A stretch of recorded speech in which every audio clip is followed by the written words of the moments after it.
everyone. Thank you so much for coming, and I hope you're enjoying the summit so far. Today, I'd like to start by telling you a short story. 2 years ago, I started Teen Drivers Club at my school in order to raise awareness on safe driving. Due to my peers' craze for being able to drive and the relevancy of the topic, I innocently imagined several crowded meetings and many loyal members. But I was wrong. Instead, I heard my peers saying things like, "That's such a lame idea," and "Who even cares about driver safety?" I walked home in tears that day, feeling alone, embarrassed, and even ashamed in some ways. But more than that, I realized that the issue wasn't that people didn't know about the consequences of impaired, distracted, and reckless driving. The issue was that they didn't care. They didn't think it would happen to them, and that's what scared me the most.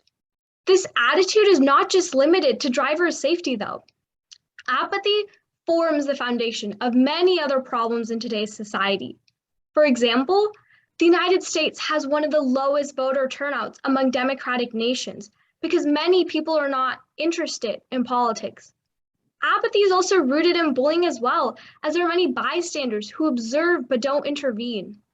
In other words, being indifferent means to simply watch, but not participate or contribute to something greater. But today, I'm not here to lecture you about the flaws of humankind. I'm here to tell you that we can turn it all around. And that's because apathy is a choice that we make. Apathy exists in all of us. But what makes the difference between those who are influential and those who are not is whether we choose to show it. It's as simple as that. If everyone in the world cared about driver safety and contributed their share, then we would have no unsafe roads, no DUIs, and no thousands of teens dying each year from car crashes. But unfortunately, many teens end up learning this the hard way. There are many victim stories out there, but Marshall Gregory's story personally impacted me a lot because he was my age when his life was changed forever by impaired driving. Marshall was like many other high school students who knew that impaired driving was bad, but didn't think it would impact him. He thought he was invincible. He made the wrong choice one night to drive under the influence after drinking with his friends, and it ended up costing him the lives of his two best friends in the car. Today, he spends every day of his life mourning the decision he made, but also facing the reality that he can't change what happened that day. It's simply too late. Marshall's friends, Bo and Ryan, are two of the 9,967 lives lost from DUI drivers in 2014. Just imagine, there are 9,965 more victims who were killed by DUI drivers. But still, there are many teens who look at this number and don't accept the reality that this can happen to anyone.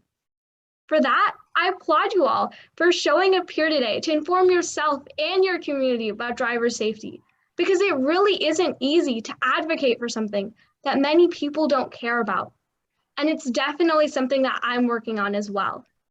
A fire chief once told me, "There will always be people who disrespect your message, but don't ever let them deter you from your passion."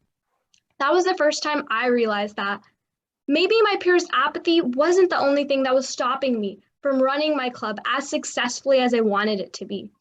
My own insecurity of being judged for the things I cared about was also playing a role.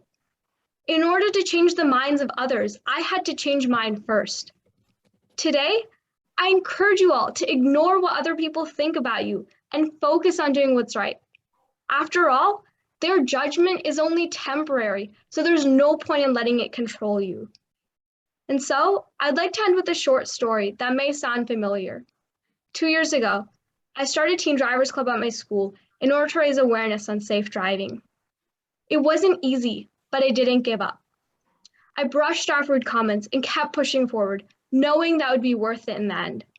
I coordinated with guest speakers, organized a curriculum, created virtual workshops, and designed informative games. I kept trying and trying and trying until something worked. And things eventually did. I slowly saw that my peers had become more aware and thoughtful of unsafe driving. To sum it up, Having the courage to change is more than just being passionate enough to make a difference for a cause. It's about having the strength to overcome your insecurities and having the spirit to make others passionate enough to join your effort. Change first starts with all of our mindsets. And once we have that, it translates into progress. Thank you.